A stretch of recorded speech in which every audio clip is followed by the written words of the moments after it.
Կառավարությունը մտադիր է չեղյալ համարել անցած տարվա իր որոշումը մարզահամերգային համալիրը վաճառելու մասին։ Գործադիրի վաղվա նիստի օրակարգում է որոշման նախագիծ, որով ոչ միայն չեղարկվում է համալիրի վաճառքի որոշումը,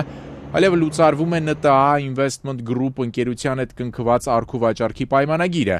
որովհետև ընկերությունը սահմանված ժամկետում չի կատարել գույքի դիմաց վճարումը։ Անցած տարվա օգոստոսին կառավարությունը որոշեց համալիրը $30 միլիոն վաճառել դրանից ընդամենը օրեր առաջ հիմնադրված ու անհայտ ՆՏԱ Investment Group-ին, որը պարտավորվել էր բացի նշված 30 միլիոնից առաջիկա 4 տարիներին կատարել ևս $100 միլիոն ներդրում։ Ընդ որում, իշխանությունները որոշեցին համալիրը վաճառել գնահատվածից ավելի քան 2 անգամ էժան։ Կառույցը եւ հարակից 9.5 հեկտար հողամասը գնահատվել էր $60 միլիոն $700,000։ Հարցերից մեկն այն էր, թե կառավարությունը ինչու որոշեց առանց մրցույթի եւ հենց ՆՏԱ Investment Group-ին վաճառել հանրապետական նշանակության հուշարձանը։ Համալիրը պաշտպանության նախարարության հաշվեկշռում է եւ այն վաճառելու առաջարկը գործադիրին ներկայացրած նախարար Սեյրան Օհանյանը նույնպես այդ հարցին չանդրադարձավ։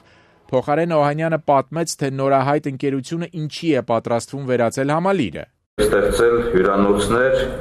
փակ ջրաշխարհ, համերգային դահլիճներ, հանդիպումների սրահներ, ռեստորաններ, խանութներ։ Կառավարության այդ նիստում Օհանյանը չասաց, սակայն հետո ընդունված որոշումից հայտնի դարձավ, որ ընկերությունը մտադիր է նաև խաղատուն կառուցել համալիրում, փաստորեն Հայոց ցեղասպանության թանգարան ինստիտուտի անմիջական հարևանությամբ։ Իդեպ որոշումը կայացնելիս կառավարությունում ոչ մեկը հարց չբարձրացրեց, որքանով է նպատակահարմար Ծիծեռնակաբերդում խաղատուն կառուցել։ Հարցերը միայն շատացան, երբ պարզվեց, որ կառույցի համար $130 միլիոն վճարել պատրաստվող ՆՏԱ Investment Group-ը գրանցված է հսկայական ճաք ունեցող ու վթարային հիշեցնող շենքում,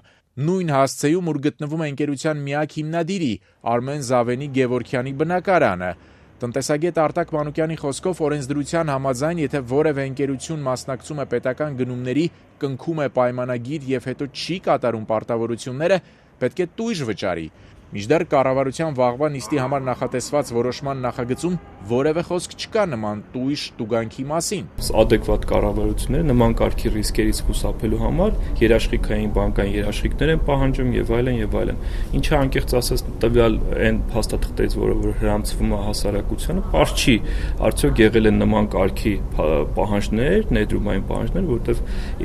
բազմիցս նաեւ խոսվել էր, որ դա արդյունավետ սեփականատեր ՆՏԱ Investment ՍՊԸ-ն չի կարող հավակնել իր մի քանի գործոնների հաշվին, ինչը որ ապացուցվեց բայց այս դեպքում նաև կարելի է վստահաբար ապացուցված համարել, որ կառավարությունը եւս լուրջ մոտեցումներ եւ լուրջ բանակցային ընթացակարգ նման պայմանագիր շնորհել չի իրականացրել։ Մանուկյանը անլուրջ գնահատեց ՆՏԱ Investment Group-ի ներդրումային ծրագիրը, որը սոսկ մեկ էջ էր ընդհանուր բնույթի ձևակերպումներով։ Չկար որևէ կարգի եկամ հաշվարկներ, այսինքն սրա արդյունքում սոցիալ-տնտեսական էֆեկտը ինչ կլինի եւ այդ 100 միլիոնը հենց ինքը միջազգային փորձն էլ ասում, եթե այդպես պայմանագրեր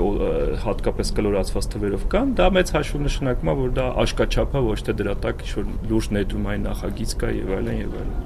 Առավել եւս չկա բաշխումները, ոնց առաջի տարում ինչքան ներդրումներ է իրականացնելու 100 միլիոնից, երկրորդ տարում ինչքան, երրորդ տարում ինչքան, եթե չկա, դա արդեն օդից վերցրած ինչ-որ մի թվեր են։